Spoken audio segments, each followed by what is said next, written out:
ऐसा लगता है कि आप इस लौ को खाना नहीं चाहते। ब्लड गॉड क्लोन ने अपनी हथेली में डार्क फ्लेम को हिलाया और उसे बुझा दिया। फिर एक और हरी लौ दिखाई दी। क्या अफसोस है, मेरे पास दूसरी लपटें हैं। क्या आप हरी या लाल चाहते हैं? उसके हाथ में ज्वालाएं पन्ना की चमकीली ज्वाला से बदलकर हजारों जानवरों की आत्मा की ज्वाला में बदल गईं। फिर और भी विशेष ज्वालाएं प्रकट हुईं।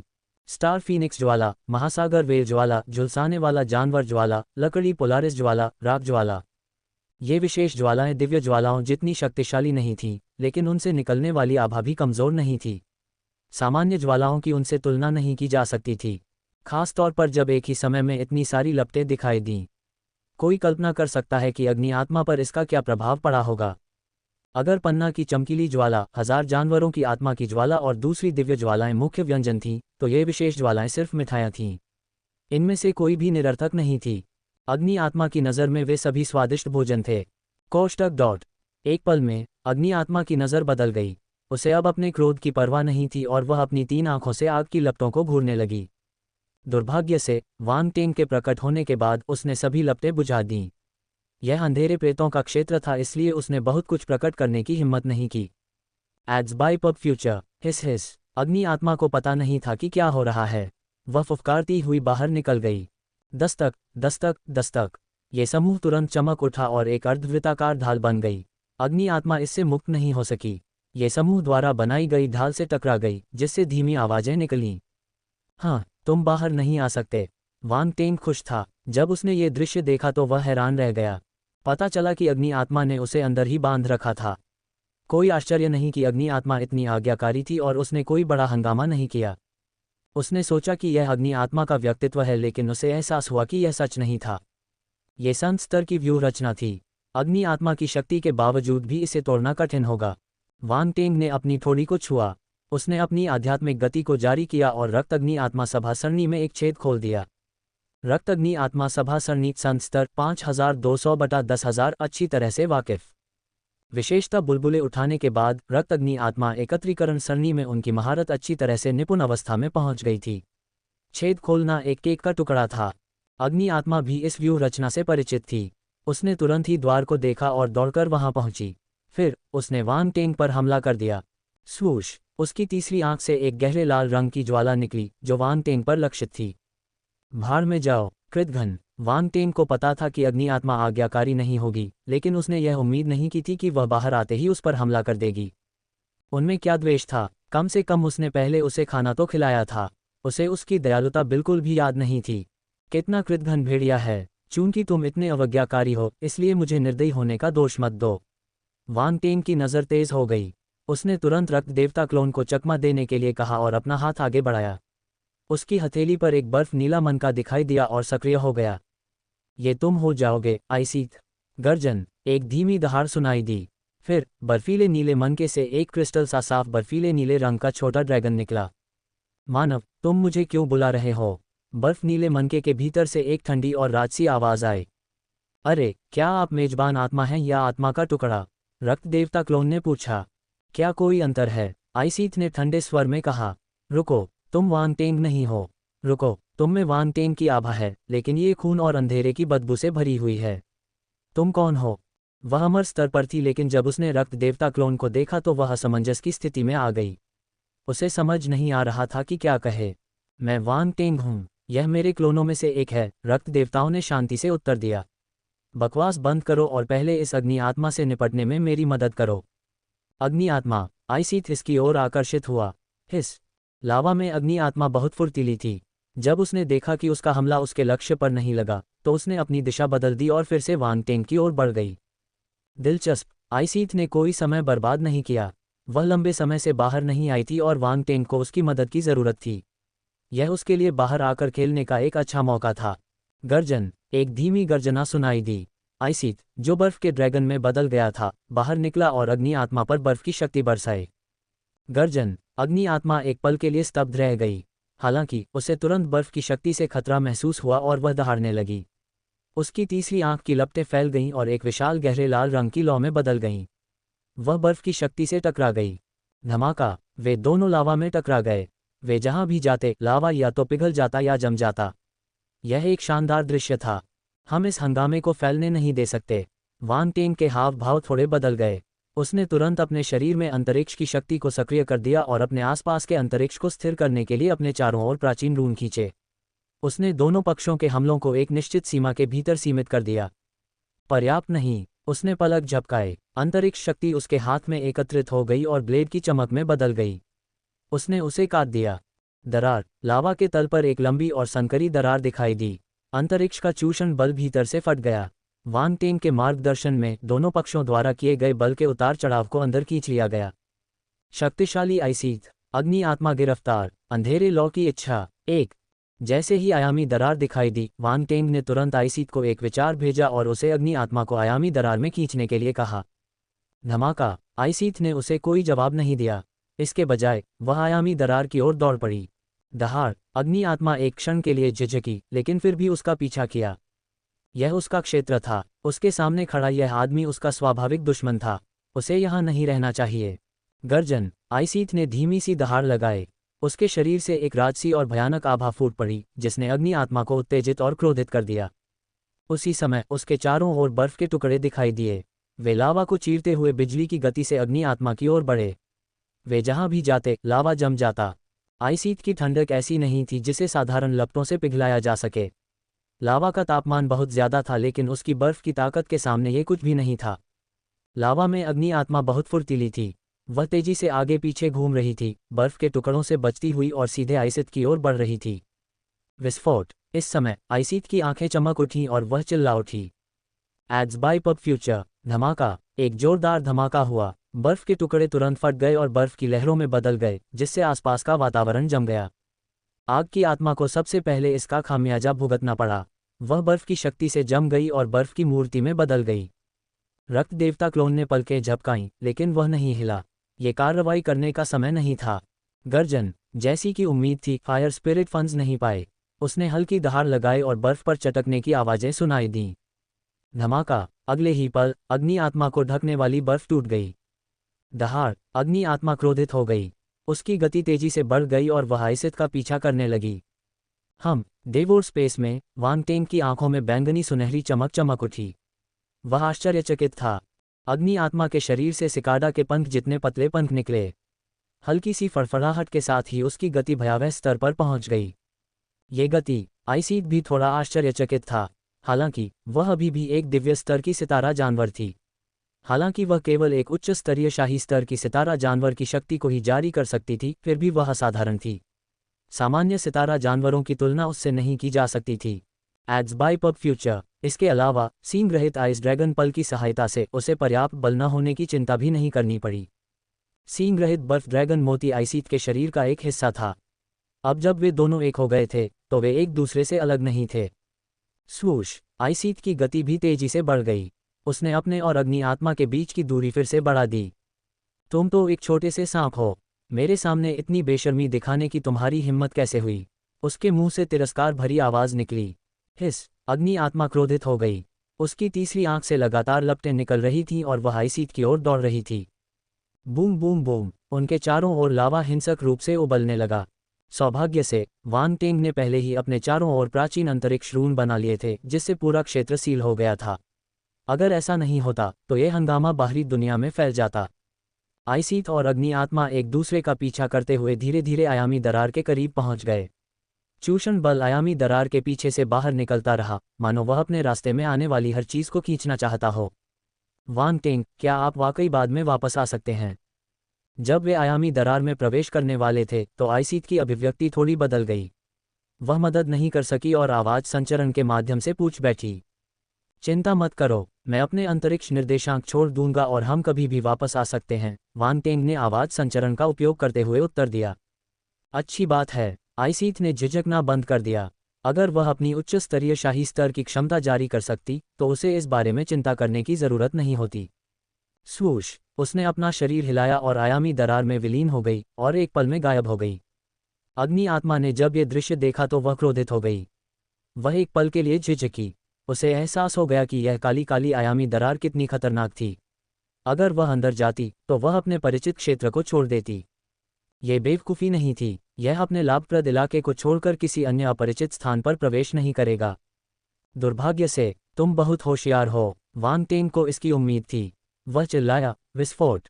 उसके शरीर से अंतरिक्ष शक्ति के कण बाहर निकल आए। उसके चारों ओर जो प्राचीन रून बिछाए गए थे वे सक्रिय हो गए और फट गए। इन प्राचीन रूनों में विस्फोट की शक्ति थी। वांग टेंग ने उन्हें विशेष रूप से इस क्षण के लिए आयामी दरार के चारों ओर रखा था। धमाका! अंतरिक्ष की शक्ति ने इस क्षेत्र में अंतरिक्ष को चीर दिया। काली काली आयामी दरारें दिखाई दीं। फिर जैसे कि एक चेन रिएक्शन हुआ, वे पिछली आयामी दरार से जुड़ गईं और बड़ी आयामी दरारों में बदल गईं। एक भयानक चूषण शक्ति तुरंत भड़क उठी। गर्जन! अग्नि आत्मा को कुछ गड़बड़ का आभास हुआ और उसने धीमी गर्जना की। उसने अपने पंख फड़फड़ाए और आयामी दरारों से भागने की कोशिश की। दुर्भाग्यवश बहुत देर हो चुकी थी। शक्तिशाली चूषण बल ने इसे बलपूर्वक आयामी दरारों के पीछे के अंतरिक्ष में खींच लिया। चलो देखते हैं कि इस बार तुम कहाँ भाग सकते हो, वांग टेंग ने व्यंग्य किया। उसने अपना हाथ हिलाया और स्पेस को बंद कर दिया। आखिरी क्षण में वह छाया में बदल गया और आयामी दरार में गायब हो गया। लावा धीरे धीरे शांत हो गया। अंतरिक्ष की कैद करने वाली शक्ति के कारण यहाँ का शोर बहुत दूर तक नहीं फैला। किसी को कुछ गड़बड़ नजर नहीं आई। अभी जो हलचल हुई वह लावा के तल पर प्राकृतिक मंथन की तरह थी। हालांकि इससे और अधिक डार्क ब्लड हॉट फ्लेम प्रकट हुई। उसी समय अग्निवेंट पर रून प्रवाह को समायोजित कर रहे थे ताकि यह बाहर न फैले। अल्पविराम। जब वांग टेंग प्रकट हुआ तो उसने देखा कि अग्नि आत्मा और आइसीथ एक गर्मागर्म लड़ाई में लगे हुए हैं। Boom boom boom. दो सेनाएं, एक लाल और एक नीली, हवा में टकराती रहीं। आग की लपटें और बर्फ की शक्ति हवा में फैल गई। अंतरिक्ष शक्ति की बाधाओं के बिना उनकी शक्ति विस्फोटित हुई और सभी दिशाओं में फैल गई। अग्नि आत्मा क्रोधित हो गई। अपरिचित वातावरण को देखते हुए उसकी आंखों में ज्वालाएं और भी अधिक प्रचंड रूप से जलने लगीं। गर्जन! अगले ही पल उसके मुंह से गुस्से भरी दहाड़ निकली। उसके शरीर के चारों ओर आग की लपटें तेजी से बढ़ने लगीं। जैसे जैसे वे बढ़ती गईं वे उसके शरीर के चारों ओर एकत्रित हो गईं, जिससे वह तुरंत फैल गया। कुछ ही सेकंड में छोटा सा सांप जो सिर्फ आधा मीटर लंबा था एक विशाल जलते हुए विशालकाय अजगर में बदल गया। ये कुछ 100 मीटर लंबा था और इसके सिर पर 3 आंखें थीं। इसकी पीठ पर पंख थे। धमाका! एक भयावह आभा फैल गई और पूरे स्थान को भर दिया। Ads by pub future. धमाका! फिर उसने अपना मुंह खोला और बहुत मोटी गहरे लाल रंग की ज्वाला का गोला बाहर निकला। यह आइसीथ की ओर बढ़ा और उसे तुरंत अपने में समाहित कर लिया। वांग टेंग गंभीर हो गया। उसने आग की लपटों की ओर देखा। गर्जन! आग की लपटों के बीच से धरती को हिला देने वाली ड्रैगन की दहाड़ आई। यह अग्नि आत्मा की दहाड़ से कई गुना ज्यादा भयानक थी। अग्नि आत्मा अचंभित थी। यह अग्नि आत्मा सांप के रूप में थी जबकि आइसीथ एक वास्तविक बर्फ ड्रैगन था। जीवन रूप के संदर्भ में यह बहुत दबा हुआ था। यद्यपि अग्नि आत्मा स्वर्ग और पृथ्वी से उत्पन्न प्राणी थी, फिर भी आइसीथ की दहाड़ के सामने वह नुकसान में थी। धमाका! जैसे ही वह दहाड़ा, गहरे लाल रंग की ज्वाला से शीतलता का एक गोला निकला और गहरे रक्त हृदय ज्वाला को जमा दिया। वांग टेंग इस दृश्य से आश्चर्यचकित नहीं था। वह आइसीथ की बर्फीली शक्ति को समझ गया था। अतीत में वह उसकी दिव्य ज्वाला को जमा देने में सक्षम थी। ज्वाला चाहे कितनी भी शक्तिशाली क्यों न हो, वह दिव्य ज्वाला से अधिक शक्तिशाली नहीं हो सकती। दरार! हवा में तेज बर्फीली हवा बह रही थी। एक बड़े क्षेत्र में ठंड फैल गई और आग के भयानक समुद्र को जमा दिया। इसकी मौजूदगी कम नहीं हुई और आग की आत्मा की ओर फैलती रही। अग्नि आत्मा की आंखों की रोशनी हिंसक रूप से टिमटिमा रही थी। उसे पहले से ही एक मजबूत खतरा महसूस हो रहा था और वह पीछे हटना चाहती थी। Ads by pub future. बर्फ की शक्ति ही उसकी स्वाभाविक शत्रु थी। जब उसने देखा कि दूसरा पक्ष पहले से भी अधिक भयानक शक्ति छोड़ रहा है तो उसे पता चल गया कि उसके साथ धोखा हुआ है।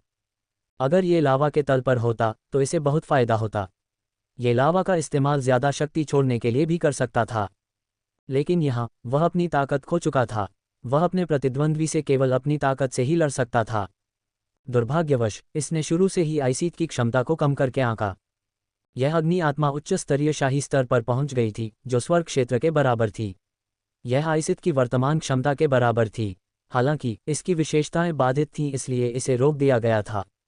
गर्जन! बर्फ के बीच में धुंध छा गई और एक विशालकाय शरीर धीरे धीरे दिखाई देने लगा। इससे एक भयावह आभा फैल गई। हालांकि वांग टेंग ने आइसीथ का असली रूप पहले भी देखा था, फिर भी जब उसने उसे इस रूप में देखा तो वह आश्चर्यचकित रह गया। इसका शरीर बड़े हुए अग्नि आत्मा से कई गुना बड़ा था। वांग टेंग को पता था कि यह आइसीथ का असली रूप नहीं था। उसका वर्तमान आकार शायद उसके असली रूप के 10वें हिस्से से भी कम था, जैसा कि एक बर्फीले सींग रहित ड्रैगन से उम्मीद की जाती है। वांग टेंग ने अपने दिल में कहा। उधर अग्नि आत्मा ने जब ये दृश्य देखा तो उसकी आंखों में और भी अधिक ज्वालाएं चमक उठीं। उसकी आंखों में भय की झलक थी। आइसीथ ने अपना सिर धुंध से बाहर निकाला। ये राजसी, ऊंचा और प्राचीन था। यह मिथकों के किसी प्राणी जैसा लग रहा था। From the web, powered by Zergnet, the truth about the two broke girls cast is so sad. Taylor Swift super inappropriate outfit is beyond embarrassing. बर्फीली नीली आंखों वाली एक जोड़ी, जिनमें सोने की झलक थी, अग्नि आत्मा को ठंडे भाव से देख रही थी, जैसे कोई वयस्क किसी बच्चे को देख रहा हो। गर्जन। अग्नि आत्मा अभी भी उसके सामने बहुत छोटी थी। उसने दबाव महसूस किया और सदमे और गुस्से में दहाड़ने लगी। आइसीथ की आंखों में एक उपहास की झलक उभरी।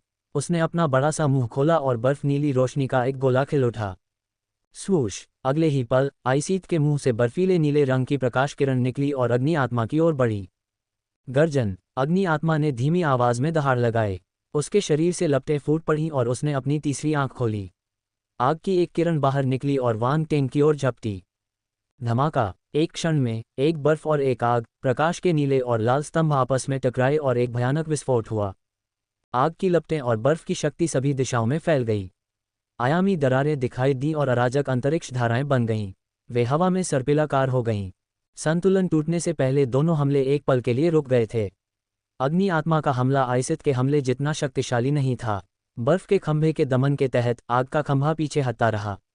इसे बलपूर्वक इंच पीछे धकेला गया। अग्नि आत्मा की आंखों में भय दिखाई दिया। बर्फ के खंभे का विरोध करने की कोशिश करते हुए उसके शरीर में ज्वाला की शक्ति लगातार फूट रही थी। दुर्भाग्यवश ये सब व्यर्थ था। धमाका! कुछ देर तक जलते रहने के बाद ज्वाला का स्तंभ अंततः टूट गया और आग की लपटों में बदल गया तथा सभी दिशाओं में बिखर गया। बर्फ का खंभा अग्नि आत्मा की ओर ऐसे झपटा जैसे कोई गर्म चाकू मक्खन को काट रहा हो। गर्जन। अग्नि आत्मा को केवल दहाड़ने का ही समय मिला, इससे पहले कि वह बर्फ के खंभे से टकरा जाती।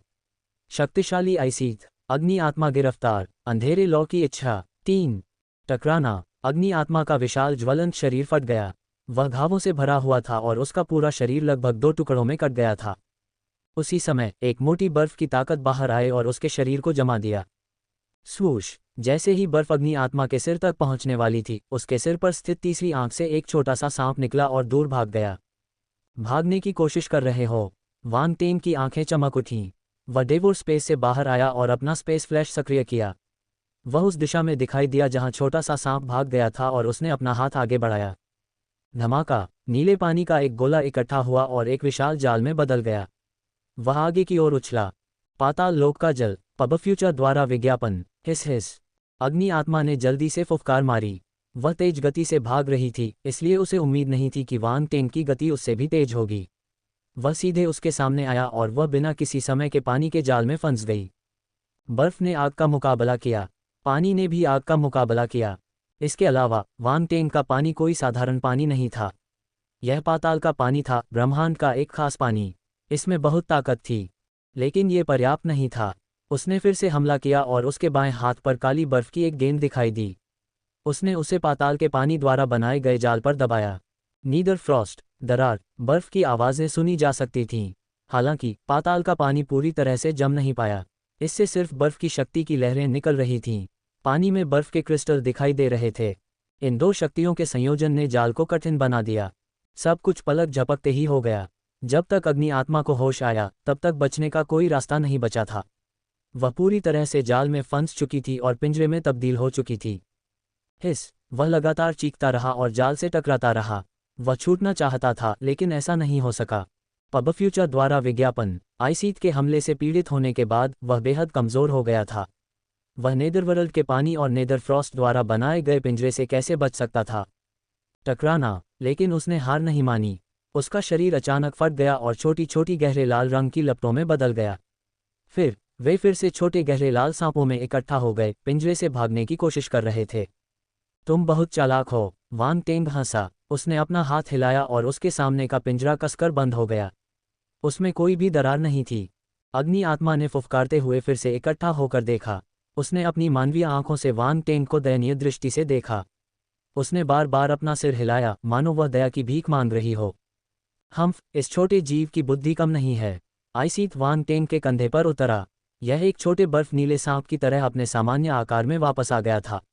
इस समय ये दिलचस्पी के साथ अग्नि आत्मा को आंक रहा था। इसका स्वर पहले जैसा सख्त नहीं था। इसके बजाय ये थोड़ा सहज लग रहा था। वांग टेंग को पता था कि सिजोफ्रेनिया से पीड़ित मरीज ने फिर से शुरुआत कर दी है। अब सब सोल को ही नियंत्रण में होना चाहिए। मुख्य आत्मा शायद पहले कुछ मौज मस्ती करने के लिए बाहर आई थी। वांग टेंग ने कहा, चूंकि यह स्वयं को पोषित करने के लिए संत स्तर की सरणी का उपयोग कर सकता है, इसलिए इसकी बुद्धिमत्ता उच्च होनी चाहिए। आप भाग्यशाली हैं कि आपको अग्नि आत्मा मिली। हालांकि ऐसा लगता है कि किसी ने उसे वहां पाला है। क्या आपको यकीन है कि उसे पकड़ना ठीक है? आइसिथ ने शांति से पूछा। इसमें क्या समस्या हो सकती है? कौन जानता है कि मैंने ही इसे पकड़ा है? वांग टेंग ने शांति से मुस्कुराते हुए कहा। कितना दुष्ट! आइसिथ ने उसकी ओर देखा। यह आदमी कभी खाली हाथ नहीं जाता था। पहले भी वह इसी तरह से व्यवहार करता था। जानिए क्या है सोनम कपूर का वार्डरोब एसेंशियल। 6 भारतीय महिलाएं जो खूबसूरत और दिमाग के लिए जानी जाती हैं। उसे इस तरह के अमर स्तर के प्राणी की भी परवाह नहीं थी। अगर वह चाहता था कि वह उसे अपना स्वामी माने तो उसे ऐसा करना ही होगा। चर्चा के लिए कोई जगह नहीं थी, उसके सामने अग्नि आत्मा की तो बात ही छोड़िए। ठीक है, वांग टेंग मुस्कुराया, उसे कोई आपत्ति नहीं थी। फिर उसने अपने सामने अग्नि आत्मा की ओर देखा और कहा, संघर्ष करना बंद करो। तुम मेरे हाथों में हो, तुम्हारे भागने का कोई कारण नहीं है। हिस! अग्नि आत्मा ने डरकर आइसिथ की ओर देखा। फिर उसे पता चल गया कि वह बच नहीं सकती, इसलिए उसकी आंखों की रोशनी मंद पड़ गई। वह सिकुड़ गई और अपने सिर को अपने शरीर के बीच में छिपा लिया। मृत होने का नाटक करने से कोई फायदा नहीं है। वांग टेंग हंसा। उसने यह उम्मीद नहीं की थी कि भयंकर दिखने वाली अग्नि आत्मा एक बच्चे की तरह व्यवहार करेगी और एक काय की तरह छिप जाएगी। वांग टेंग ने अपना सिर हिलाया और अग्नि आत्मा को अपने छोटे ब्रह्मांड में रखा। लेकिन इस समय एक अप्रत्याशित स्थिति उत्पन्न हो गई। जब अग्नि आत्मा उसके आंतरिक ब्रह्मांड में प्रकट हुई तो बगल में स्थित डार्क फ्लेम अचानक बेचैन हो गई। वह स्वेच्छा से बाहर निकली और अग्नि आत्मा की ओर बढ़ी। हिस! अग्नि आत्मा क्रोधित हो गई। अगर वह दुष्ट व्यक्ति और उस चिड़चिड़े बर्फ के टुकड़े से तंग आ जाती तो ठीक था, लेकिन अब ये भोजन भी उसे तंग कर रहा था। यह नरिशंस था। रुको, ये बहुत ज्यादा था। उसने अपना सिर उठाया और डार्क फ्लेम पर लगातार फुफकारता रहा। उसके लिए डार्क फ्लेम एक स्वादिष्ट व्यंजन था। फिर भी इस स्वादिष्ट व्यंजन ने उसे भड़काने की हिम्मत की। वह इसे कैसे सहन कर सकता था? क्या हो रहा है? वांग टेंग का दिल धड़क उठा। उसे उम्मीद नहीं थी कि उसके आंतरिक ब्रह्मांड में अग्नि आत्मा को डालने से डार्क फ्लेम की क्रूरता प्रज्वलित हो जाएगी।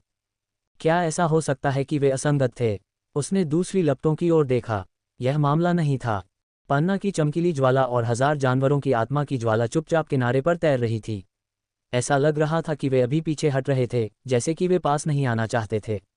शक्तिशाली आइसीथ, अग्नि आत्मा गिरफ्तार, अंधेरे लौ की इच्छा। 4। दूसरी ओर पवित्र ज्वाला थोड़ी बेचैन थी। उसने घृणा का भाव दिखाया, लेकिन उसने जल्दबाजी में कोई कदम नहीं उठाया। यह अजीब था। प्रकाश तत्व की ज्वाला हिली नहीं। इसके बजाय अंधकार तत्व की ज्वाला ने इस अंधकार तत्व अग्नि आत्मा से लड़ना शुरू कर दिया। वांग टेंग डार्क फ्लेम को दबाना चाहता था, लेकिन वांग टेंग को अचानक इच्छा का भावनात्मक उतार चढ़ाव महसूस हुआ। क्या तुम इस अग्नि आत्मा को खा जाने की योजना बना रहे हो? वांग टेंग दंग रह गया। उसे उम्मीद नहीं थी कि डार्क फ्लेम फायर स्पिरिट को निगलना चाहेगी। यह क्या था? क्या ये भोजन का प्रतिशोध था? उसने इस पर ध्यानपूर्वक सोचा और थोड़ा बहुत समझ लिया। दिव्य ज्वालाओं में से पन्ना चमकीली ज्वाला और 1000 जानवरों की आत्मा की ज्वाला को वश में करके प्राप्त किया गया था। उनके पास एक निश्चित स्तर की बुद्धिमत्ता थी। पवित्र ज्वाला और अंधकार ज्वाला को विशेषताओं को चुनकर प्राप्त किया गया। हालांकि पवित्र ज्वाला में पूरी बुद्धि थी, इसमें दिव्य ज्वाला की भावना थी, और वांग टेंग ने इससे जो विशेष बुलबुले एकत्र किए थे उनमें भी एक निश्चित स्तर की बुद्धि थी। दूसरी ओर डार्क फ्लेम सबसे कमजोर था। इसमें केवल कुछ सहज ज्ञान था। पब फ्यूचर द्वारा विज्ञापन। आखिरकार जब उसे डार्क फ्लेम मिला तो उसे यह एक शैतानी प्रभु के अंधेरे प्रेत से ही मिला था। इसमें कोई बुद्धि नहीं थी और केवल सहज ज्ञान था। अब डार्क फ्लेम अपनी सहज प्रवृत्ति के कारण फायर स्पिरिट को निगलना चाहती थी। वांग टेंग ने उसका इरादा समझ लिया। अग्नि आत्मा को भस्म करने से वह अंधकार ज्वाला का भाग बन जाएगी। अग्नि आत्मा डार्क फ्लेम को भी निगलना चाहती थी ताकि वह अधिक शक्तिशाली बन सके।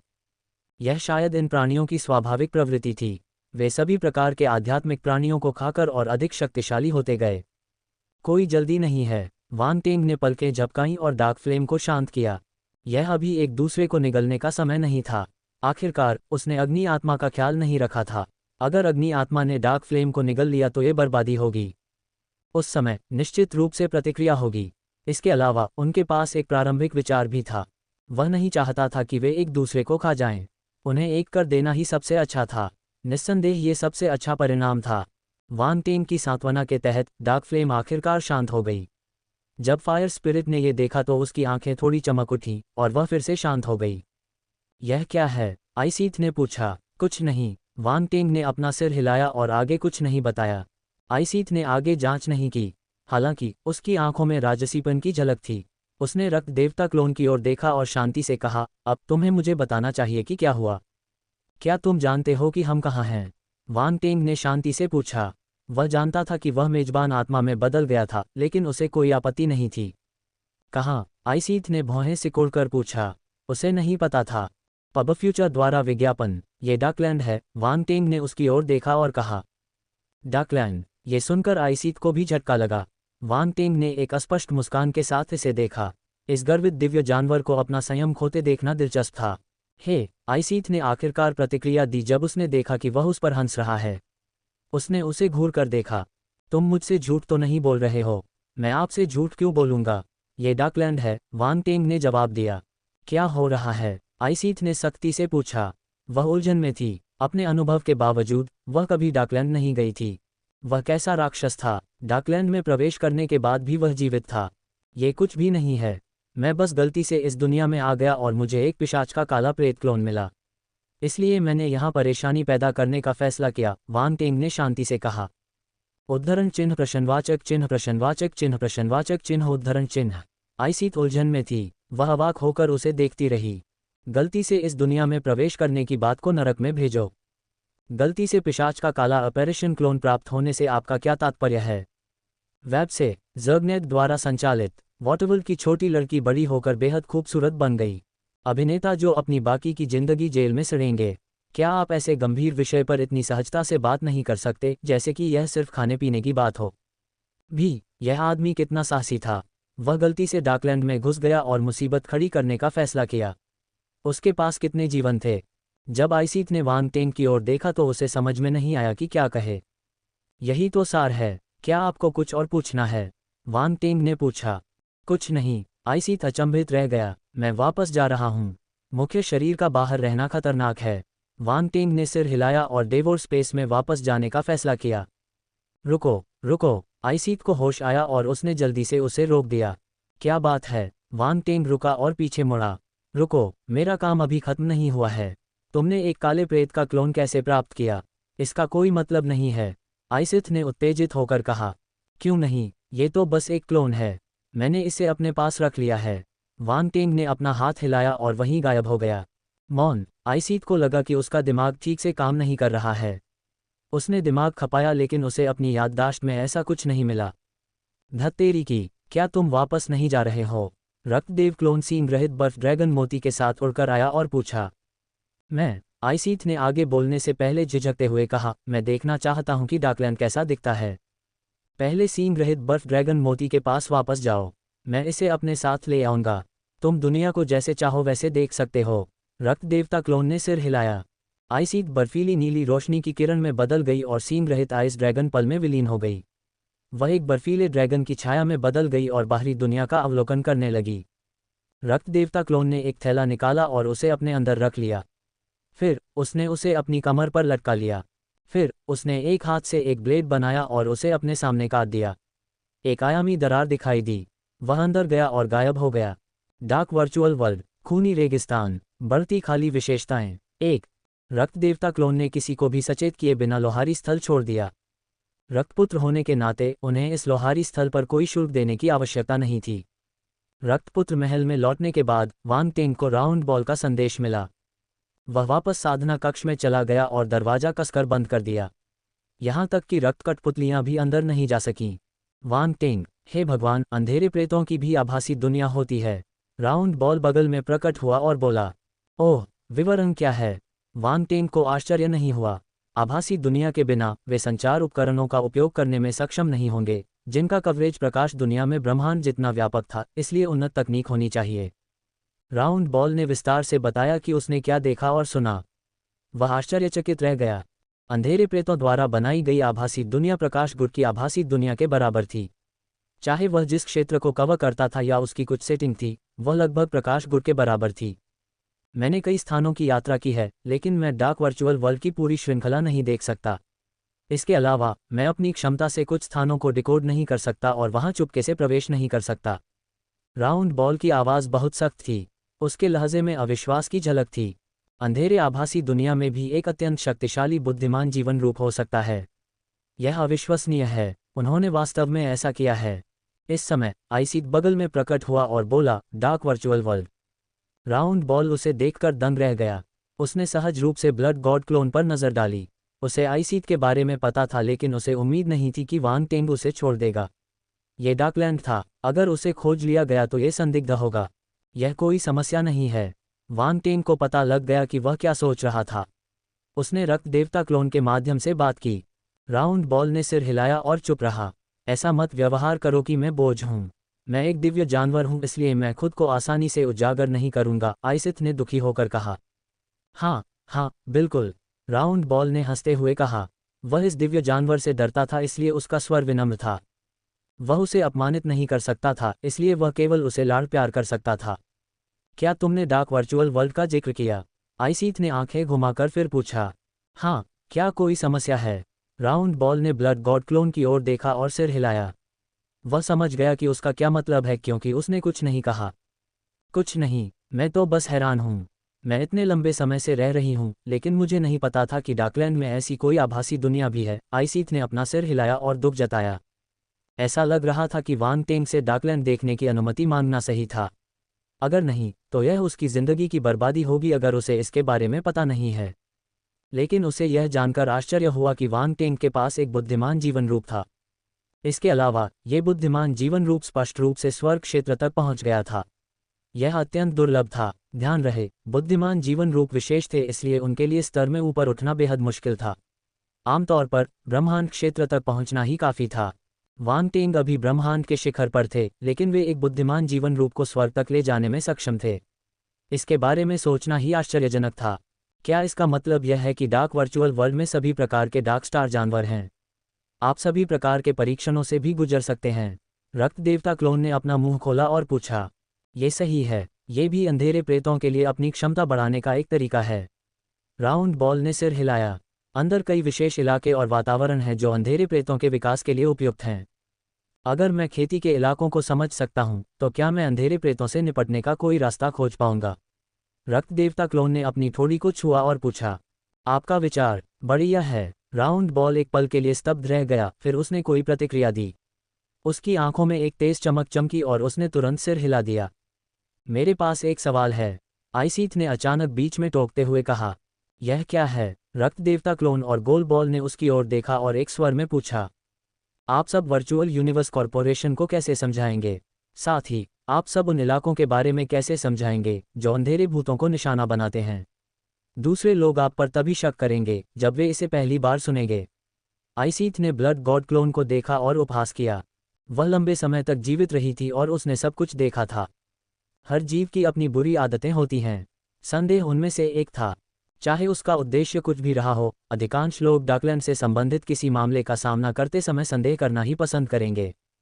एक बार जब आप अंधेरे प्रेतों के साथ जुड़ जाते हैं, तो आप उनसे छुटकारा नहीं पा सकेंगे।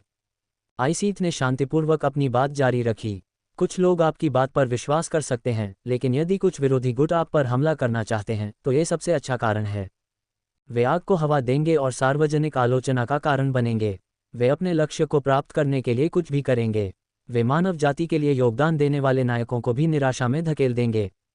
ऐसी स्थिति में, जब आप जानते हैं कि ऐसा होगा, तो आप ऐसा क्यों कर रहे हैं? राउंड बॉल का चेहरा बदल गया। उसने ब्लड गॉड क्लोन की तरफ देखा। उसे पहले इसकी उम्मीद नहीं थी, लेकिन वह बेवकूफ़ नहीं था। आइसिथ की याद दिलाने पर उसे मामले की असलियत समझ में आ गई। वे भी वैंग टेंग की तरह ही स्थिति में थे। पहले तो वे उसके क्लोन को स्वीकार नहीं कर पाए, और बाकी लोगों को तो बिल्कुल भी स्वीकार नहीं किया। डार्क वर्चुअल वर्ल्ड, खूनी रेगिस्तान, बढ़ते खाली गोंद। 2 अगर उसने उदास क्लोन की मौजूदगी उजागर की, तो उसकी मौखिक रूप से निंदा की जाएगी और उसे जेल में डाल दिया जाएगा। यहाँ तक कि वे युद्ध भी शुरू कर सकते हैं। भले ही वांग टेंग ने मानव जाति के लिए बहुत योगदान दिया हो, फिर भी उसे पीट पीट कर मार डाला जाएगा। इसके परिणाम अकल्पनीय थे। क्यों न हम इसे भूल जाएं? राउंड बॉल ने झिझकते हुए कहा। मानव जाति इतने सालों तक जीवित रहने में कामयाब रही है। इस खबर के साथ या इसके बिना स्थिति बहुत अलग नहीं होती। कोई जल्दी नहीं है। चलो इस मामले पर विस्तार से चर्चा करते हैं। रक्त देवता क्लोन ने अपने चेहरे पर कोई परिवर्तन लाए बिना शांति से उत्तर दिया। वह शुरू से ही जानता था कि आइसीथ क्या सोच रहा था। हालांकि वह चिंतित नहीं थे। सबसे पहले वह विशेष था। भले ही वह उजागर हो जाए, वह अपनी पहचान बदल सकता था। उसके पास कई क्लोन थे, इसलिए वह डार्कलैंड और लाइट वर्ल्ड में स्वतंत्र रूप से आ जा सकता था। दूसरे, वह उसका स्वामी था। जितने भी दुर्जय योद्धाओं से वह मिला था, उनमें उसका स्वामी सबसे शक्तिशाली था। यहाँ तक कि देव स्तर का योद्धा भी उसके स्वामी का मुकाबला नहीं कर सकता था। इस प्रकार यदि कोई समस्या हुई तो उसका स्वामी उसे संभालने में सक्षम हो सकेगा। Ads by pub future. लेकिन भले ही वह चिंतित नहीं था, लेकिन वह अपने काले क्लोन को आसानी से उजागर नहीं कर सकता था। उसे एक वैध कारण की आवश्यकता थी। आइसीथ और राउंड बॉल चुप रहे, खास तौर पर राउंड बॉल। ये वांग टेंग को अच्छी तरह से समझता था और जानता था कि वह अपने जीवन के साथ मजाक नहीं करेगा। आइसीथ ने रक्त देवता क्लोन पर गहरी नज़र डाली। वह इस आदमी को ठीक से समझ नहीं पाई थी, इसलिए उसने ज्यादा कुछ नहीं कहा। क्या मेरे लिए अंधकार में आभासी दुनिया में प्रवेश करने का कोई रास्ता है? रक्त देवता क्लोन ने पूछा। आप अपने सत्यापन के बाद प्रवेश कर सकेंगे। ये लाइट वर्ल्ड जैसा ही है। राउंड बॉल ने ठहाका लगाया। उसे पता था कि वांग टेंग खुद को नियंत्रित नहीं कर सकता। मुझे अपनी पहचान बनाने में मदद करें। रक्त देवता क्लोन ने सिर हिलाया। ठीक है, एक क्षण रुको। राउंड बॉल ने सिर हिलाया और वांग टेंग की मदद करने लगा। उसे इस बारे में चिंता करने की जरूरत नहीं थी। कुछ देर बाद राउंड बॉल ने राहत की सांस ली और अपना मुंह फिर से खोला। हो गया। हालांकि यदि आप अंदर जाना चाहते हैं तो आपको एक वर्चुअल रियलिटी केबिन की आवश्यकता होगी। डार्कलैंड में ये होना चाहिए। रक्त देवता क्लोन ने सिर हिलाया और खेती के कमरे से बाहर चला गया। उसने एक रक्त कठपुतली को बुलाया और पूछा, क्या रक्तपुत्र महल में कोई आभासी वास्तविकता केबिन है? हाँ, रक्त कठपुतली ने उत्तर दिया। Ads by pub future. रक्त देवता क्लोन की आंखें चमक उठीं। उसने आदेश दिया, मुझे वहां ले आओ। हाँ सर, रक्त कठपुतली ने ठंडे स्वर में उत्तर दिया। रक्त कठपुतली के नेतृत्व में रक्त देवता क्लोन एक कमरे में आया। उसने रक्तपुत्र टोकन निकाला और उसे खोला। अंदर की स्थिति उसके सामने प्रस्तुत की गई। उद्धरण चिन्ह प्रश्नवाचक चिन्ह प्रश्नवाचक चिन्ह प्रश्नवाचक चिन्ह उद्धरण चिन्ह। रक्त देवता क्लोन ने अपने सामने पड़े लाल ताबूत को देखा और असहायता से पूछा, क्या ये वर्चुअल रियलिटी केबिन है? हाँ, रक्त कठपुतली ने शांति से उत्तर दिया। ठीक है, तुम जा सकते हो। रक्त देवता क्लोन ने हताशा में अपना हाथ हिलाया। उसे समझ नहीं आ रहा था कि क्या कहे। पिशाचों को ताबूत कितने पसंद थे। वे सोने के लिए ताबूत का इस्तेमाल करते थे, लेकिन अब ये वर्चुअल रियलिटी केबिन भी ताबूत के रूप में बनाया गया था। क्या वे जल्दी मरना चाहते थे? हा। राउंड बॉल की हंसी वांग टेंग के दिमाग में गूंज उठी। ऐसा लग रहा था कि वह घमंड में है। आइसीथ एक और आकर आभासी वास्तविकता केबिन को अजीब नजरों से देखने लगा। अच्छे भगवान, यह एक आंख खोलने वाली बात थी। अनुशंसित वीडियो। Warriors abyss official update to atelier characters introduction trailer. 109.9 के 3 अनम्यूट। ड्यूरेशन 1:39 करंट टाइम रात के 12 बजे। Advance settings full screen play rewind 10 seconds. Up next pub future द्वारा विज्ञापन। बस तुम दोनों। ब्लड गॉड क्लोन असहाय महसूस कर रहा था। उसने गुस्से से कहा, यह बस थोड़ा अजीब है। यह एक वर्चुअल रियलिटी केबिन है, जब तक यह उपयोग करने योग्य है। हाँ, तुम सही हो। राउंड बॉल ने अपनी हंसी दबा ली और सहमति जताई। इसे पेशेवर प्रशिक्षण दिया गया था, जब तक कि यह खुद को नियंत्रित नहीं कर सकता था। हा। रक्त देवता क्लोन अवाक था। उसने इस बेईमान आदमी को नज़रअंदाज किया और सीधे खून से लाल ताबूत के पास चला गया। उसने अपनी कलाई घड़ी पर हाथ रखा और उसे वर्चुअल रियलिटी केबिन से जोड़ दिया। तुरंत खून से लाल ताबूत का ढक्कन धीरे धीरे खुल गया। भक्षण स्थान में वांग टेंग ने अपने होठों के कोनों को हिलते हुए महसूस किया। अंत में उसने रक्त देवता क्लोन को अंदर लेटने की अनुमति दी। वैसे भी यह एक क्लोन था, मुख्य शरीर कभी वहां नहीं था। इसके अलावा इस आभासी दुनिया में प्रवेश करने के लिए आध्यात्मिक शक्ति की आवश्यकता होती है, इसलिए उसे रक्त देवता क्लोन की आत्मा का उपयोग करने की आवश्यकता थी। मुख्य शरीर की आत्मा बहुत शुद्ध और उज्ज्वल थी, इसलिए अंधेरे प्रेत एक नज़र में समस्या को देख सकते थे। दूसरी ओर रक्त देवता क्लोन में बची आध्यात्मिक शक्ति अंधकार और खूनी शक्ति से रंगी हुई थी। यह अंधकार में प्रेत से अलग नहीं थी। अगले ही पल केबिन का दरवाज़ा धीरे से बंद हो गया और सब कुछ अंधेरा हो गया। जल्द ही रक्तदेव क्लोन के सामने खून लाल रंग का एक धब्बा दिखाई दिया। एक पल में वह एक प्राचीन महल में प्रकट हुआ। साज सज्जा रक्तपुत्र महल जैसी ही थी। ऐसा लगता है कि रक्तपुत्र की पहचान वास्तव में अलग है। रक्तदेव क्लोन ने टिमटिमाती निगाह से अपने आसपास के वातावरण का जायजा लिया। प्रकाश की दुनिया में यदि आप आभासी ब्रह्मांड में प्रवेश करते समय किसी विशिष्ट स्थान पर प्रकट होना चाहते थे तो आपको आभासी दुनिया में एक संपत्ति खरीदने की आवश्यकता होती थी। डाकलैंड में भी ऐसी ही परिस्थितियां हो सकती हैं। हालांकि अब वह एक रक्तपुत्र था और उसकी स्थिति सामान्य नहीं थी, इसलिए उसके पास इसी तरह का आवास था। दरअसल प्रकाश जगत में वांग टेंग का पहले से ही अपना आवास था। आखिरकार वह पहले से ही वर्चुअल यूनिवर्स कॉरपोरेशन के देवचरणीय प्रतिभा अनुबंध का मालिक बन चुका था। वह नौसिखिया नहीं था जो अभी अभी ब्रह्मांड में आया था। आप कह सकते हैं कि वांग टेंग की प्रकाश जगत और अंधकार जगत दोनों में असाधारण स्थिति थी। डार्क वर्चुअल वर्ल्ड, खूनी रेगिस्तान, बढ़ते खाली गोन। 3 क्या ये कोई साधारण व्यक्ति कर सकता है? वर्चुअल यूनिवर्स कॉर्पोरेशन के देवचरणीय प्रतिभा अनुबंध का मालिक, डाकलैंड का पिशाच रक्तपुत्र, दोनों ही पहचानों का उच्च स्थान था। बहुत सी प्रतिभाओं को एक भी स्थान नहीं मिल पाता, लेकिन वांग टेंग ने दो स्थान प्राप्त किए। यह अविश्वसनीय था। रक्त देवता क्लोन को इस बात पर ज्यादा विश्वास नहीं हुआ। राउंड बॉल के मार्गदर्शन में वह रक्तपुत्र महल से बाहर चला गया और बाहर की ओर चल पड़ा। डार्क वर्चुअल वर्ल्ड बहुत बड़ा था, इसलिए किसी को अन्य स्थानों पर टेलीपोर्ट करने की आवश्यकता थी। राउंड बॉल ने पहले ही टेलीपोर्टेशन सरणी का स्थान पता लगा लिया था। बुद्धिमान जीवन रूप का होना अत्यंत सुविधाजनक था। सामान्य लोग इस सुख का अनुभव नहीं कर पाते। कई इमारतों से गुजरने के बाद रक्त देवता क्लोन अंततः टेलीपोर्टेशन स्थान पर पहुंच गया। राउंड बॉल ने बताया, यहाँ की इमारतों का लेआउट लगभग ब्लड सिटी जैसा ही है। ये टेलीपोर्टेशन स्पॉट ब्लड सिटी का टेलीपोर्टेशन स्पॉट है।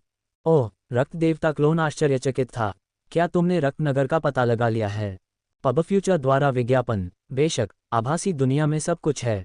पहले मेरे पास कोई चैनल नहीं था, लेकिन अब जब मुझे इसके बारे में पता है तो मैं प्रासंगिक जानकारी पा सकता हूँ, राउंड बॉल ने गर्व से कहा। अच्छा काम, रक्त देवता क्लोन ने स्वीकृति में सिर हिलाया। एक बुद्धिमान जीवन रूप का होना बहुत सुविधाजनक है। ईर्ष्या के भाव के साथ एक आवाज उनके कानों के पास पड़ी। एक बुद्धिमान जीवन रूप का होना बहुत सुविधाजनक है। ईर्ष्या के भाव के साथ एक आवाज उनके कानों के पास पड़ी। आइसित, रक्त देवता क्लोन दंग रह गया। तुम अंदर कैसे आ गए? तुम्हें हैरानी है। मैं इतने लंबे समय से जी रहा हूं, तो मुझे कैसे नहीं पता कि आभासी दुनिया में कैसे प्रवेश किया जाता है?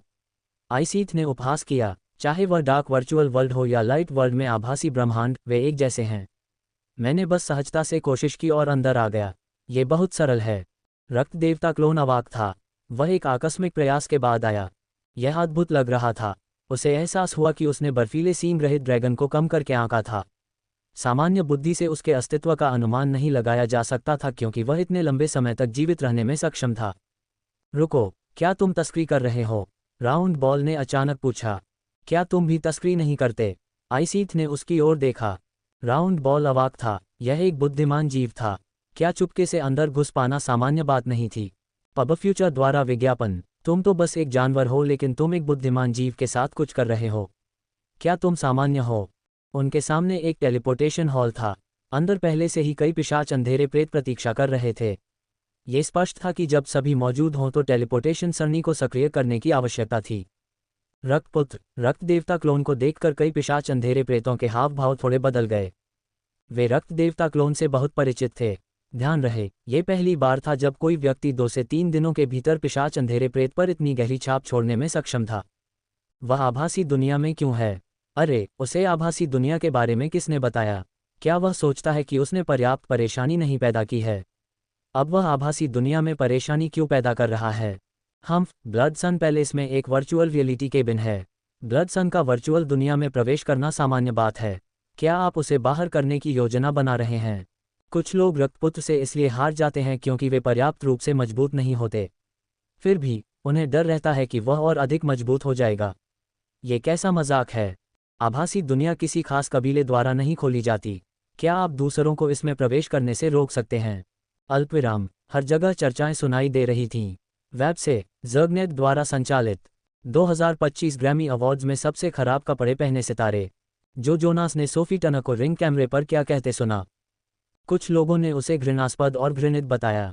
कुछ लोगों ने तो ये भी उम्मीद जताई कि वह आभासी दुनिया की खोज नहीं करेगा और उसे निचले स्तर के देहाती व्यक्ति की तरह माना।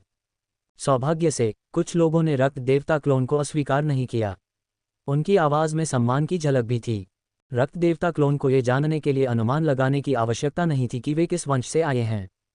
उसने कुछ नहीं कहा और टेलीपोर्टेशन एरे में कदम रख दिया। उसने अपनी आंखें बंद कर लीं और इंतजार करने लगा। कुछ देर बाद ऐसा लगा कि सभी लोग एकत्र हो गए हैं।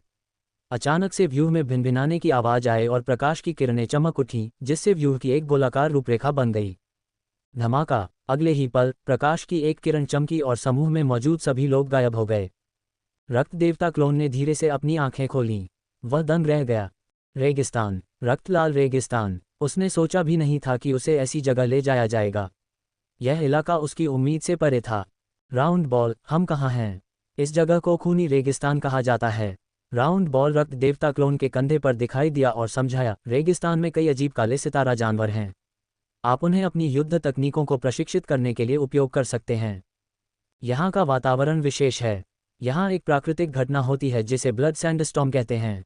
इससे बड़े पैमाने पर बवंडर आ सकता है। इस बवंडर में रक्त और अंधकार की शक्ति से संघनित रेत की एक बड़ी मात्रा है। इसका उपयोग न केवल शरीर को प्रशिक्षित करने के लिए किया जा सकता है, बल्कि यह आत्मा पर भी शांत प्रभाव डालता है। हालांकि मैंने सुना है कि अंधेरे प्रेतों पर लक्षित कुछ अजीब विविधताएं हैं। मुझे आश्चर्य है कि वे क्या हैं। ओह, आप अपनी आध्यात्मिक शक्ति को भी प्रशिक्षित कर सकते हैं। रक्त देवता क्लोन आश्चर्यचकित था। इस तरह की जगह आभासी ब्रह्मांड में भी दुर्लभ थी। उसने उम्मीद नहीं की थी कि राउंड बॉल उसे पहली बार डार्क वर्चुअल वर्ल्ड में लाएगी। ये सही है, डार्क वर्चुअल वर्ल्ड में ऐसी जगहें दुर्लभ हैं। इसीलिए मैं तुम्हें पहली यात्रा के लिए यहाँ लाया हूँ। राउंड बॉल मुस्कुराया। तुम यहाँ इसलिए आए क्योंकि तुम ब्लड सिटी में प्रवेश कर गए। यह मत भूलो कि ब्लड सिटी पिशाचों की पैतृक भूमि है। यहाँ के विशेष वातावरण का उपयोग पिशाच प्रतिभाओं को निखारने के लिए किया जाता है। यदि अन्य प्रतिभाओं को इस बारे में पता चले तो वे आश्चर्यचकित हो जाएंगे। डार्क वर्चुअल वर्ल्ड, खूनी रेगिस्तान, बढ़ते खाली गोंद। 4। रक्त देवता क्लोन ने गहरी सोच में सिर झुकाया। उसने पूछा, क्या तुमने कहा कि खूनी रेत के तूफान में कुछ अजीबोगरीब बदलाव हैं? क्या कोई खबर है? राउंड बॉल ने कहा, विविधताएं निश्चित नहीं हैं। कुछ लोग कहते हैं कि अंदर कुछ अजीब आंखें हो सकती हैं, जबकि अन्य कहते हैं कि कुछ अजीब काली छायाएं हो सकती हैं। वे निश्चित नहीं हैं। यदि आप भाग्यशाली हैं तो आप कुछ ऐसा समझ सकते हैं जो दूसरे नहीं समझ सकते। यदि आप बदकिस्मत हैं तो आपकी आत्मा को बहुत चोट पहुंचेगी और आप केवल आभासी दुनिया को छोड़ सकते हैं। दिलचस्प। रक्त देवता क्लोन ने और कुछ नहीं कहा। वह एक कदम आगे बढ़ा और रक्त लाल रेगिस्तान में गहरे चला गया। चूंकि वह पहले से ही यहाँ था, इसलिए उसे इसका सही अनुभव लेना था।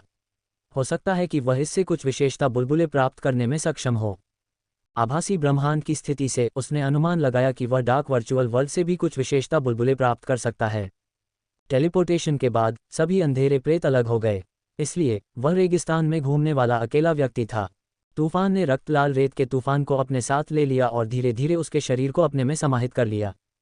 अल्पविराम। रास्ते में ब्लड गॉड क्लोन को कोई डार्क स्टार बीस्ट नहीं मिला। इससे उसे आश्चर्य हुआ कि क्या यहाँ वाकई डार्क स्टार बीस्ट हैं। क्या यह एक निर्जीव रेगिस्तान था? उसने अपनी गति बढ़ा दी और हवा में गोली चलाते हुए दूर तक जा पहुंचा। धमाका! कुछ देर चलने के बाद नीचे रेत में एक विस्फोट हुआ। रेत फट गई, जिससे रेत हवा में उछल गई। रेत से एक बड़ी काली छाया निकली और हवा में ही रक्त देवता क्लोन की ओर बढ़ी। गर्जन। पब फ्यूचर द्वारा विज्ञापन। हवा में चीखें गूंजने लगीं। नीचे से खून की तेज बदबू आने लगी। रक्त देवता क्लोन घबराया नहीं। उसने नीचे देखा और उसकी आंखों की गहराई में बैंगनी सुनहरी रोशनी चमक उठी। उसने महसूस किया कि यह एक विशाल काली मछली थी जिसका सिर बहुत बड़ा था। उसके मुंह में भयानक स्टील के दांतों की कतार से ठंडी चमक आ रही थी। उसकी आंखों में एक अजीब सी झलक दिखाई दी। रेगिस्तान में मछली। उसने यह उम्मीद नहीं की थी कि रेगिस्तान में काले तारा जानवर इस तरह दिखेंगे। हालांकि ये बड़ी काली मछली केवल मध्यम स्तर की शाही मछली थी। यह उसके लिए कोई खतरा नहीं था। बड़ी काली मछली बहुत तेज गति से उस पर झपटी और अचानक अपना मुंह बंद कर लिया। चटकने की आवाज आई लेकिन वह बच गई। रक्त देवता क्लोन जहां कुछ क्षण पहले था, वहां केवल एक छाया बची थी। वह अचानक बड़ी काली मछली के सिर के ऊपर प्रकट हुआ। उसका पूरा शरीर उल्टा लटका हुआ था और उसकी आंखें बड़ी काली मछली की क्रूर ऊर्ध्वाधर पुतलियों में घूर रही थीं। वह मुस्कुराया और अपनी हथेली को नीचे दबाया। धमाका! उसके शरीर से भयानक शक्ति के उतार चढ़ाव निकले और बड़ी काली मछली के सिर के बीचों बीच जा टकराए। अगले ही पल, इससे पहले कि बड़ी काली मछली दर्द से चिल्ला भी पाती, उसकी क्रूर आंखों में डर की झलक दिखाई दी। फिर वह फट गई और मांस और खून हर जगह बिखर गया।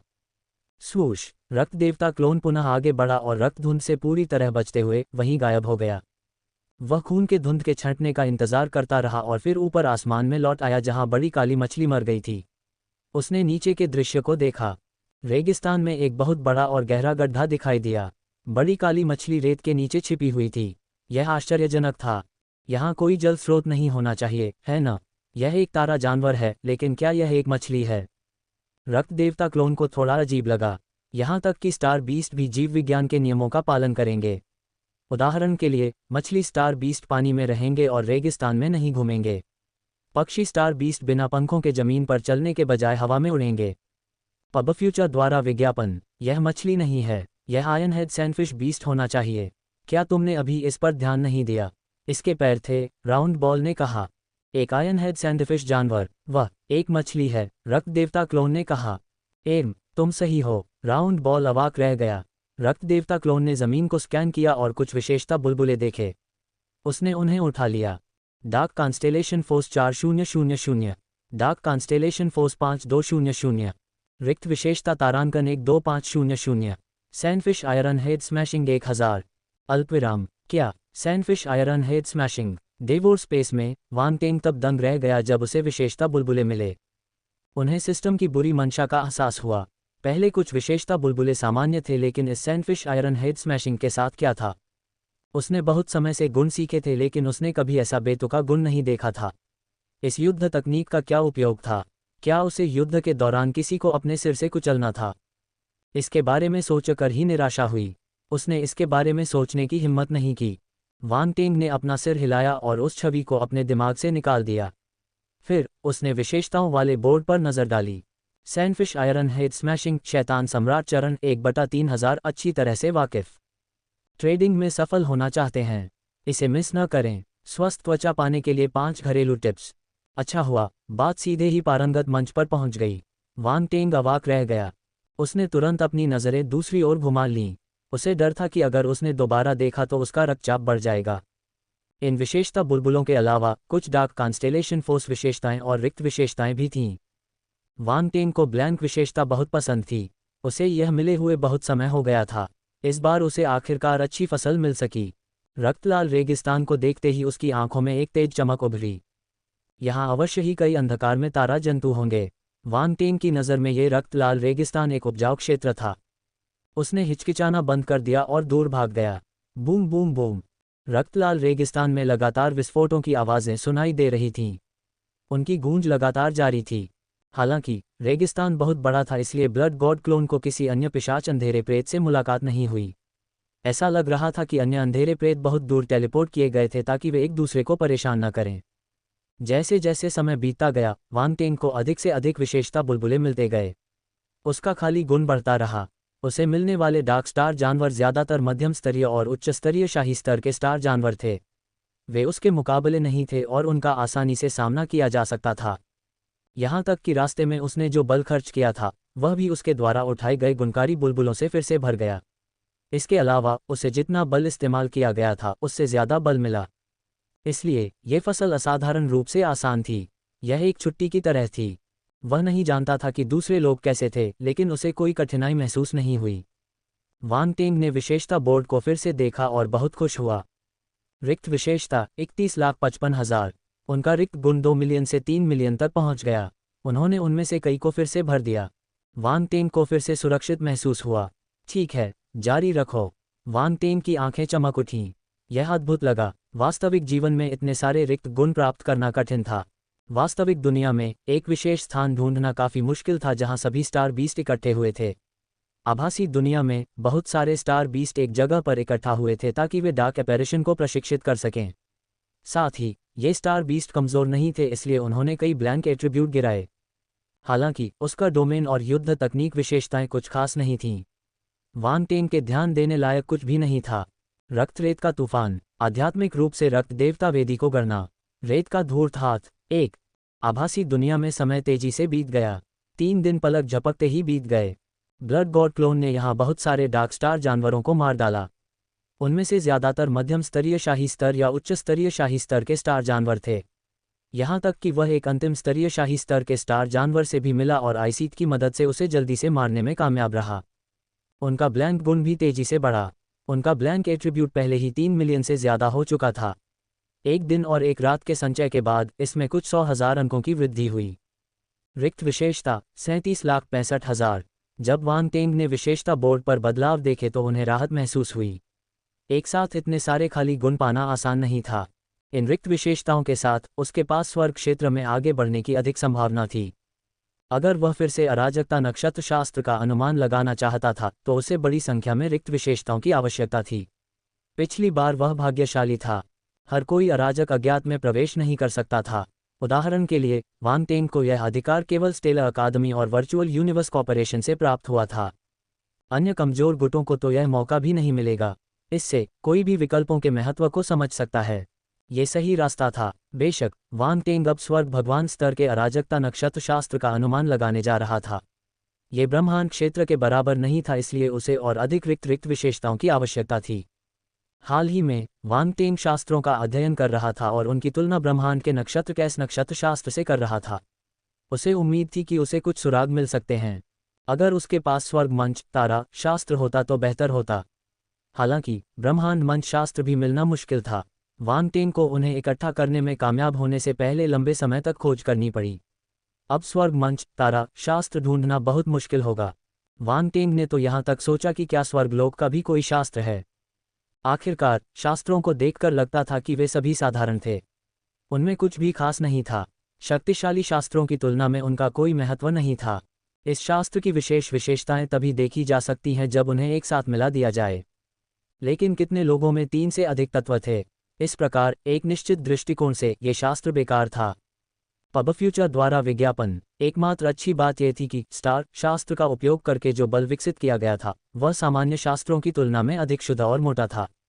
हालांकि अगर कोई अधिक उन्नत शास्त्र का उपयोग करता तो उसका भी यही प्रभाव होता।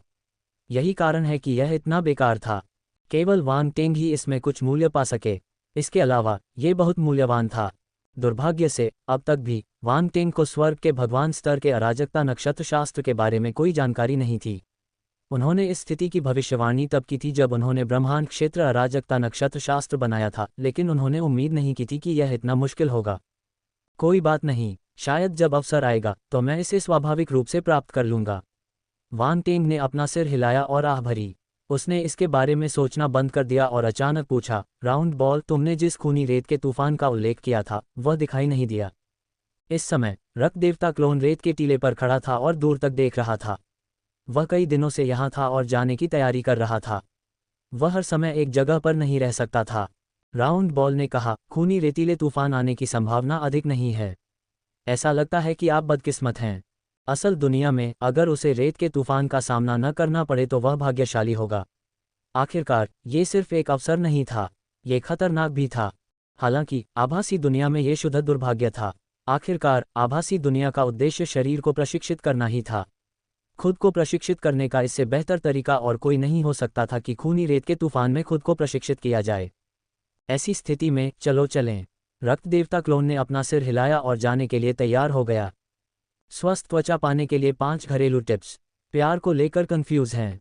कन्फर्म करने का तरीका यहाँ देखें। चलो इस दिशा में चलते हैं। खूनी रेगिस्तान में मरुद्यान है और ये मरुद्यान टेलीपोर्टेशन बिंदु हैं। राउंड बॉल ने एक आभासी मानचित्र निकाला और एक मार्ग बनाया जैसा कि उसने समझाया था। रक्तदेव क्लोन ने दिशा पहचान ली और भाग गया। आधे घंटे तक उड़ने के बाद अचानक आसमान काला हो गया। दूर से देखने पर ऐसा लग रहा था जैसे गहरे लाल रंग के कीड़ों का झुंड उनकी ओर उड़ रहा है। एम ब्लड सैंडस्टॉर्म। राउंड बॉल अवाक रह गया। जब मैं इसे ढूंढ रहा था तो यह नहीं आया। जब मैं इसे नहीं ढूंढ रहा था तो यह मेरे पास आ गया। हा। रक्त देवता क्लोन बेकाबू होकर हंसा और आगे की ओर भागा। लगता है मेरी किस्मत खराब नहीं है। धमाका। जैसे ही उसने बोलना समाप्त किया उसकी गति तेजी से बढ़ गई और वह काले बवंडर में जा घुसा। वह उस पर ऐसे झपटा जैसे कोई गर्मी में पानी के तालाब के सामने झपटता हो। दूसरों को लग सकता है कि वह पिटाई की तलाश में था, लेकिन हौंफना। जैसे ही वह रेत के तूफान में घुसा, रक्त देवता क्लोन को अपने पूरे शरीर में भयंकर दर्द महसूस हुआ। अपने भौतिक शरीर के साथ भी वह रेत के तूफान का सामना नहीं कर सका। भक्षण स्थान में वांग टेंग ने हौंफते हुए कहा। उसने जल्दी से अपने क्लोन के साथ कनेक्शन बंद कर दिया और रक्त देवता क्लोन को थोड़ी देर के लिए पीड़ित होने दिया। उद्धरण चिन्ह प्रश्नवाचक चिन्ह प्रश्नवाचक चिन्ह प्रश्नवाचक चिन्ह उद्धरण चिन्ह। रक्त देवता क्लोन उस समय अचंभित रह गया जब उसने महसूस किया कि कनेक्शन टूट गया है। वह जानता था कि मुख्य शव अमानवीय था, लेकिन उसने यह उम्मीद नहीं की थी कि वह इतना अमानवीय होगा। क्या मुख्य शरीर और क्लोन को हर परिस्थिति में एक साथ नहीं रहना चाहिए? तो क्या वे केवल जीवन का आनंद ले सकते थे और साथ में कष्ट नहीं उठा सकते थे? हालांकि उसके पास इस बारे में सोचने का समय नहीं था। उसके शरीर के हर हिस्से से भयंकर दर्द निकल रहा था। ऐसा लग रहा था जैसे उसे चाकू से काटा जा रहा हो। रेत का तूफान, आध्यात्मिक हथौड़ा रक्त भगवान वेदी फोजिंग, रेत का धूर्त हाथ। 2 रक्त देवता क्लोन को यह भी महसूस हो रहा था कि उसके आध्यात्मिक शरीर को भी वैसा ही उपचार मिल रहा है। ऐसा लग रहा था मानो किसी अदृश्य शक्ति ने उसके आंतरिक ब्रह्मांड पर आक्रमण कर दिया हो और उसके आध्यात्मिक शरीर को काट रही हो। जैसा कि अपेक्षित था, इसका आत्मा पर शांत प्रभाव पड़ता है। ये बस थोड़ा दर्दनाक है। रक्त देवता क्लोन के चेहरे की मांसपेशियां फड़क उठीं। उसने खुद को स्थिर किया और रेत के तूफान में पैर मोड़कर बैठ गया। धमाका, भयावह रेत के तूफान में एक कान फाड़ देने वाला धमाका हुआ। जमीन से अनंत रक्त लाल रेत बहकर रेत के तूफान में विलीन हो गई। भयावह हवा अपने रास्ते में आने वाली हर चीज को इस तरह उड़ा ले गई मानो वह अपने अंदर आने वाली हर चीज को टुकड़े टुकड़े कर देना चाहती हो। रक्त देवता क्लोन ने अपनी आंखें बंद कर लीं और रेत के तूफान को अपने ऊपर आने दिया। वह जमीन पर पैर मोड़कर बैठ गया और रेत के तूफान के साथ घूमने लगा। उसे बस ये सुनिश्चित करना था कि उसे बाहर न निकाला जाए। उसे किसी और चीज की परवाह नहीं थी। हवा में विस्फोटों की गूंज सुनाई देने लगी। जैसे जैसे समय बीतता गया, रेत के तूफान में शक्ति और भी ज्यादा भयावह होती गई। रक्त देवता क्लोन आगे नहीं बढ़ा। वह अभी भी परिधि पर था, लेकिन उसके शरीर और आत्मा में दर्द और भी ज्यादा भयानक होता गया। पूफ पूफ पूफ, उसके शरीर पर खून के घाव दिखाई दिए। ताज़ा खून बहकर उसके पूरे शरीर में फैल गया। Ads by pub future. इस समय रक्त देवता क्लोन के लाभ देखे जा सकते थे। बहुत सारा खून था। वह जैसे चाहे खून बहा सकता था। इस समय रक्त देवता क्लोन के लाभ देखे जा सकते थे। बहुत सारा खून था। वह जैसे चाहे खून बहा सकता था। उसका खून कभी नहीं सूखेगा। रेत के तूफान के प्रभाव में रक्त देवता क्लोन को लगा कि उसका आध्यात्मिक शरीर अधिक सघन हो गया है। दर्द के लाभ स्पष्ट थे। रक्त देवता क्लोन बहुत प्रसन्न था। उनका आध्यात्मिक रूप स्वतंत्र था, लेकिन फिर भी यह मुख्य रूप से कमजोर था। इसलिए यह एक सुखद आश्चर्य था। देवोर स्पेस में वांग टेंग ने अपनी थोड़ी को छुआ। उसने रक्त देवता क्लोन के साथ अपना संबंध तोड़ लिया था, लेकिन उनका गहरा रिश्ता इतनी आसानी से नहीं टूट सकता था। यदि यह पूरी तरह से नष्ट हो गया होता तो ये क्लोन वांग टेंग का क्लोन नहीं होता। इसलिए वह रक्त देवता क्लोन की स्थिति को अच्छी तरह जानता था। कुछ देर सोचने के बाद वांग टेंग को एक विचार सूझा। आध्यात्मिक शक्ति की किरणें उसके छोटे से ब्रह्मांड से निकलकर उसके क्लोन के शरीर में समा गईं। क्लोन मुख्य शरीर का ही विस्तार थे। इसके अलावा इस क्लोन को वांग टेंग ने बनाया था ताकि वह अपनी आध्यात्मिक शक्ति को क्लोन में डाल सके और उसे अवशोषित कर सके। Ads by pub future. हाँ, रक्त देवता क्लोन अपने प्रशिक्षण में डूबा हुआ था जब उसे अचानक अपने मन में कंपन महसूस हुआ। उसके शरीर में ठंडक फैल गई, जिससे दर्द कम हो गया। अपनी आत्मा को ठीक से संघनित करो। क्लोन के दिमाग में वांग टेंग की आवाज़ गूंजी। मुख्य शरीर अभी भी मुझसे प्यार करता है। रक्त देवता क्लोन रोना चाहता था। वांग टेंग, तुमने इतना निर्लज होना कहाँ से सीखा? और ठीक है, आप रक्त देवता वेदी या अंधेरे वेदी को बनाने की कोशिश कर सकते हैं। वांग टेंग को अचानक कुछ याद आया और उसने धीमी आवाज में कहा, अच्छा विचार है। रक्त देवता क्लोन ने कुछ सोचा और अपनी आंखें खोलीं। उसकी आंखों में एक तेज चमक थी। रक्त देवता वेदी, अंधेरी वेदी। रक्त देवता क्लोन के लिए शक्तिशाली आध्यात्मिक कौशल सीमित थे। वह उच्च स्तरीय शैतान सम्राटों और उससे ऊपर के लोगों से नहीं निपट सकता था। लेकिन वह असहाय नहीं था। रक्तदेव वेदी और अंधकार वेदी 9 खजाने वाले पगोडा की तरह ही सर्वोत्तम लक्ष्य थे। रक्त देवता क्लोन थोड़ा उत्साहित हो गया जब उसने सोचा कि कैसे मुख्य निकाय ने लोगों को कुचलने के लिए 9 खजाने वाले पैगोडा का उपयोग किया। सबसे महत्वपूर्ण बात यह है कि ये 2 वेदियां अंधेरे प्रेतों के कौशल थे। इनका इस्तेमाल डार्कलैंड में किया जा सकता था, लेकिन 9 खजाने वाले पैगोडा का इस्तेमाल लापरवाही से नहीं किया जा सकता था। दूसरों के लिए कुछ गड़बड़ नोटिस करना आसान होगा। रक्त देवता क्लोन ने फिर से अपनी आंखें बंद कर लीं। रक्त देवता वेदी और अंधकार वेदी की जाली बनाने की विधियां उसके दिमाग में उभर आईं। डार्क वेदी बनाना थोड़ा मुश्किल है, क्यों ना मैं पहले ब्लड गॉड वेदी बना लूं? एक ही विचार से उसने अपना निर्णय ले लिया। अगले ही पल रक्त देवता क्लोन शांत हो गया और उसने अपना दिमाग खाली कर लिया। जब उसका दिमाग साफ हो गया तो उसने रक्त देवता वेदी पर ध्यान लगाना शुरू कर दिया। आभासी दुनिया में सब कुछ वास्तविक दुनिया से अलग नहीं था, इसलिए भले ही रक्त देवता क्लोन सिर्फ एक आध्यात्मिक प्रक्षेपण था, फिर भी वह ध्यान कर सकता था। आभासी दुनिया से बाहर आने के बाद भी उत्साह में यह वृद्धि बरकरार रखी जा सकती है। यदि ऐसा नहीं होता तो ये खूनी रेत का तूफान भी उसका उत्साह बढ़ाने में सक्षम नहीं होता। रक्त देवता वेदी का दर्शन अपेक्षा से अधिक आसान था। वांग टेंग रक्त देवता वेदी से बहुत परिचित था। न केवल उसके पास असली रक्त देवता वेदी थी, बल्कि उसके पास ज्ञानोदय का गुण भी था। इसलिए इसे देखना बिल्कुल भी मुश्किल नहीं था। उसके दिमाग में रक्त देवता की पूरी वेदी उभरने में ज्यादा समय नहीं लगा। उस पर खून के नमूने असली रक्त देवता वेदी के जैसे ही थे। अब अग्नि देव हथौड़ा और बिजली देव हथौड़ा का समय आ गया है। रक्त देव क्लोन ने मन ही मन सोचा। चूंकि वह कुछ बनाना चाहता था, इसलिए उसे एक हथौड़े की जरूरत थी। अग्नि देवता हथौड़े और बिजली देवता हथौड़े से बेहतर कुछ नहीं था। मुझे तुम्हारी मदद करने दो। वांग टेंग के मुख्य शरीर ने पहले ही यह सोच लिया था। उसने अपने क्लोन के साथ अपना कनेक्शन फिर से सक्रिय कर दिया। उनकी आध्यात्मिक शक्ति एक ही समय पर एकत्रित होने लगी। यह अत्यंत कुशल था। दोनों हथौड़ों की रूपरेखाएं शीघ्र ही एकत्रित हो गईं। एक हथौड़ा आग की लपटों में घिरा हुआ था। ये दिव्य लाल रंग के पैटर्न से ढका हुआ था। यह एक अजीब दृश्य था। लपटों ने हथौड़े के अंत में एक तीखी आकृति बनाई, जैसे कि इसे घुमाने पर लौ की पूंछ बन जाती है। दूसरा बिजली से घिरा हुआ था और उस पर जटिल बैंगनी पैटर्न थे। जब उसने उसे हिलाया तो उसमें बिजली की शक्ति आ गई और वह आसमान से नीचे गिर गया। वह जमीन पर गिर गया। यह असाधारण था। मात्र $1 में विज्ञापन हटाकर अपने पढ़ने के अनुभव को बेहतर। मात्र $1 में विज्ञापन हटाकर अपने पढ़ने के अनुभव को बेहतर।